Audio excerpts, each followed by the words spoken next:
ভাবছেন যে এই সময় এই গাছটি কেন দেখাচ্ছি। এটি একটি গাঁদা গাছ, আর এই গাছটি আমরা 12 মাসই করতে পারি। আর এই যে ডগা কেটে কেটে আমি এগুলোকে একটু ঝাপঝুপে করি। আর আমার যে মাটির ধর্ম, আমার যারা বাগান দেখেন তারা জানেন যে সব মাটিতেই নোটে গাছ বেরিয়ে যায়। তো সেই যাই হোক, এই গাছটি কেন নিয়ে এসেছি বলুন তো।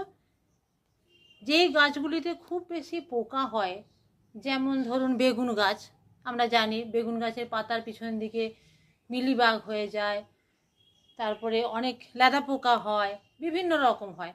তো যেগুলিতে বেশি হয় পোকা, সেই গাছের মাঝে মাঝে একটা করে এরকম গাছ, গাঁদা গাছ করে একটা করে টব বসিয়ে দিন।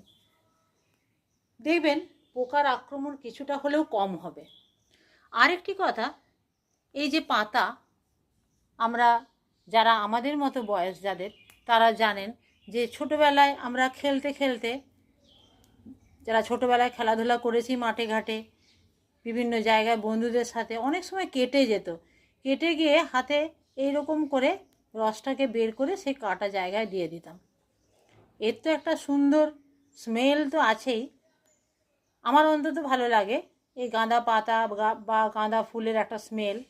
তো এই যে রসটা দিয়ে দিতাম, এটা সেই সময় শুনেছিলাম যে এটা অ্যান্টিসেপটিকের কাজ করবে আর রক্তটাও বন্ধ হয়ে যেত।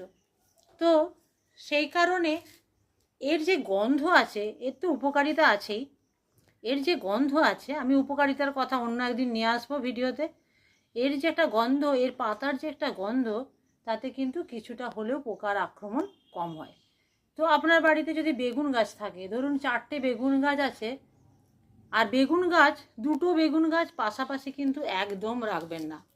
এতে কিন্তু বেগুনের গাছের পোকার আক্রমণ আরও অনেক বেশি হয়ে যায়।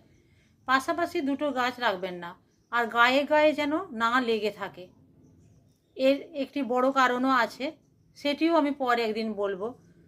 তো 2টো বেগুন গাছের মাঝখানে একটি করে গাঁদা গাছ করে দিন। আপনারা নিজেরাই প্রত্যক্ষ করবেন যে কিছুটা হলেও পোকার আক্রমণ কম হয়। তবে আবার গাঁদা গাছেও পোকার আক্রমণ হয়। আমরা তো নিম জল দিই বিভিন্ন গাছে, কিন্তু নিম পাতায় কি পোকার আক্রমণ হয় না? বাবারও বাবা আছে, কথাতেই বলে। তো সেগুলো আবার সেই রকম প্রতিকার আছে। তো আজকে মোটামুটি এই জিনিসটি নিয়ে এলাম। এরকম টিপস পেতে কিন্তু আপনাদেরকে চ্যানেলটি সাবস্ক্রাইব করতেই হবে, আর কমেন্টে জানাবেন কেমন লাগলো। আজ রাখি, দেখা হবে পরের ভিডিওতে। গাছ করুন, খুব খুব ভালো থাকুন।